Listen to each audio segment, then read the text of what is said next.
여러분 안녕하십니까? 대법원에서 정보가 새고 있는 것 같습니다.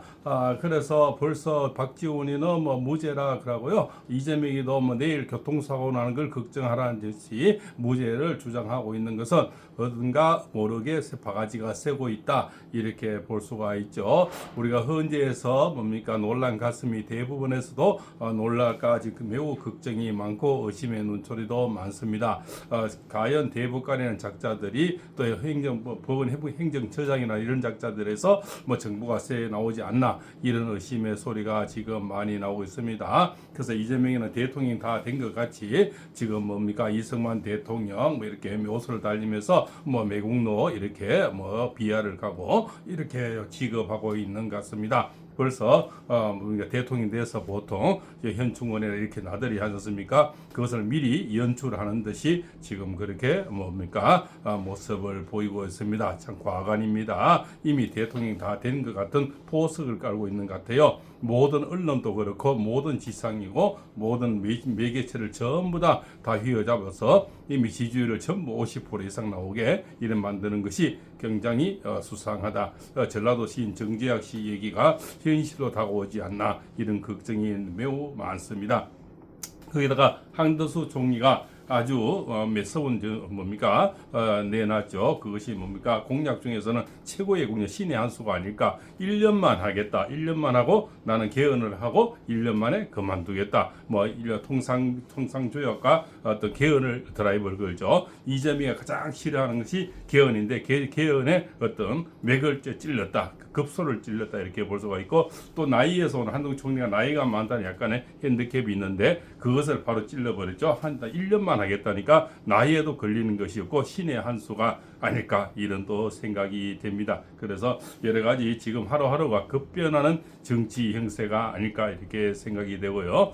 지금 이제 오늘 저녁에 결과가 나오겠죠. 우리는 이제 김문수 장관, 그다음에 홍준표 시장, 그다음입니까? 말하기 싫지만 한동훈 이렇게 해서 결과적으로 한 사람이 올라가서 아름다운 단일화가 예상이 됩니다. 그런데 한동훈이 또 거기 어떤 본부에서 이미 또 조금 초를 치고 있는데 또 배신하는 그런 소리가 나오고 있습니다. 한덕수는 그만두지 않을까, 일주일 안에 하야하지 않을까, 이런 식으로 이미 라디오 방송사 나가서 그렇게 얘기했다는데요. 또 배신의 초석을 깔고 있지 않나 하는 걱정의 눈초리가 사실 많습니다. 한 번 배신한 자는 10번, 100번을 배신할 수가 있죠. 그래서 과거에 박근혜 대통령 탄핵 때 탄핵한 선두에 난 사람이 지금은 거의 현역에 남아있는 정치인은 거의 없겠죠. 지금 김선동이나 남아있을까 거의 없다고 봅니다. 그래서 저쪽에서 이재명이가 옛날에 앞장섰던 김무성이를 유입하려고 지금 폼을 잡고 있는 것 같습니다.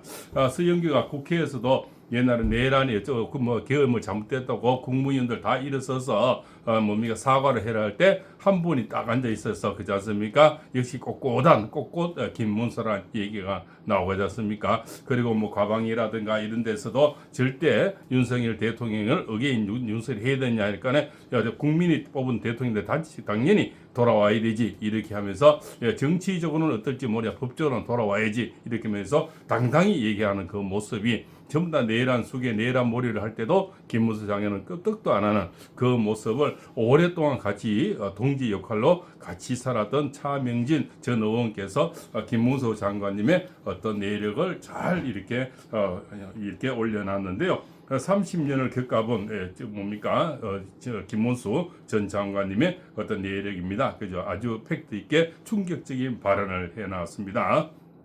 장단컨대 평화로운 시기였다면 김문수는 대통령감이 아니다. 지금은 대한민국의 위기 상황입니다. 좌파들이 조기 대선이라는 마지막 대회전을 겨냥해 총공세를 펼치고 있습니다. 우파들은 이름만 여당이라는 초란 요새에 갇혀 고립무원 상태입니다. 직전에 수비대장 하던 자까지 적들과 내통해 반란을 일으켰고 진영은 풍비박산 났습니다. 이쪽이 조기 대선에서 이겨 대통령이 된다고 해도 공무원, 국회, 사법권 뿐만 아니라 언론, 시민사회 등 제3권력까지 좌파에게 몽땅 장악당해 있습니다. 자칫 윤석열 2기가 될지도 모릅니다. 대통령마저 저쪽이 장악하면 국가가 통째로 합법적으로 친중사회주의로 넘어가게 됩니다. 위기에는 위기형 지도자가 필요합니다. 위기형 지도자는 용기, 자기 희생, 전투 스킬의 덕목을 갖춰야 합니다. 그것도 상대적으로 우월한 정도가 아니라 에스토로겐 주사를 맞았나 할 정도로 극단적이어야 합니다. 김문수가 그런 사람입니다. 첫째, 김문수는 가공할 정도로 용감합니다. 상대와 티키타카 말싸움 잘하는 소대장급의 전투력이 아닙니다. 자신을 잡으러 온 100만 대군 앞에서 기죽지 않고 말머리를 돌리라고 호령하는 나폴레옹급입니다. 김문수는 내랑 강풍이 몰아치던 시절 국회에서 모두가 바짝 엎드릴 때 홀로 꼿꼿이 버티는 담대함을 보여줬습니다. 그는 젊은 시절 보안세에 끌려가 도망간 조직원을 불라고 보름 동안 가정 고문을 당했습니다. 김문수는 굴하지 않고 동지를 지켰습니다. 우리는 좌파들이 김문수의 카리스마에 경기를 일으키는 장면을 자주 목격합니다. 뒤에서만 자기들끼리 거구가 어떠니 쑥덕거립니다.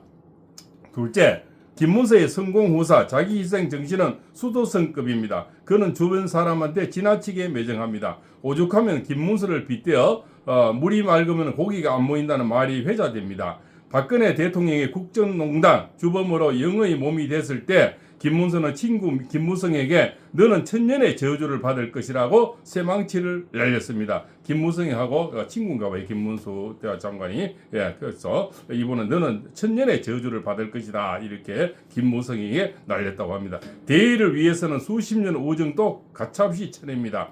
김문수는 거꾸로 뒤집어 흔들어도 먼지 한 점 안 떨어질 무공예입니다. 셋째, 김문수는 좌파의 전투에 특히 강합니다. 그는 좌파 진영의 레전드였습니다. 좌파의 약점을 누구보다 잘 압니다.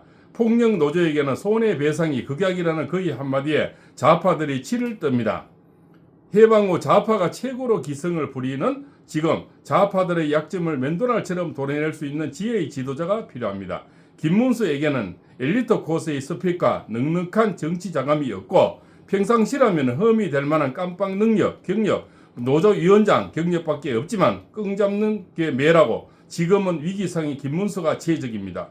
나는 김문수를 대통령 만들겠다는 목표로 정치에 입문했습니다. 30년의 노력이 수표로 돌아가고 결국 포기했습니다. 윤 대통령이 탄핵 소추 당하는 날 나는 김문수 어깨에 별이 내려 앉았음을 직감했습니다. 그가 만능이라서가 아닙니다. 시대가 그에게 맞춰졌기 때문입니다. 정치 전문가들은 이걸 모르는 듯 합니다. 심지어 김문수의 캠프의 인사들도 확장성이 어떠니 이미지가 어떠니 쓸데없는 훈수를 둡니다. 그러나 국민은 압니다. 지금은 김문수가 답입니다. 왜 국민은 국가를 구할 지도자를 찾는데 반해 여의도 주변 정치꾼들은 자기 밥줄을 대줄 빨대를 찾기 때문입니다. 여의도에 있는 그렇지 않습니까? 국힘당의 권영세, 권성동을 얘기하는 것입니다. 이 자들은 뭡니까? 밥줄을 대줄 빨대를 찾고 그렇지 않습니까? 다음에 밥줄 맞은데 이 김문수 장관님은 그렇지 않습니까? 무대포로 해서 이런 위기 상황에서는 최적의 인물이라고 차명진 전 의원이 얘기하고 있습니다. 저 역시 그렇게 생각합니다. 지금은 위기 상황입니다. 그래서 지금 만약에 한 총리와 김문수 장관, 홍준표 이 세 사람이 정말 합을 잘 하면은 그렇지 않습니까? 한동훈을 어차피 배신한다 생각하고요. 정말 아름다운 경선을 해서 아름다운 단일을 하게 되면은 이재명을 못 이길 것은 전혀 없다. 그렇게 생각하고 있습니다. 팔국생 TV입니다.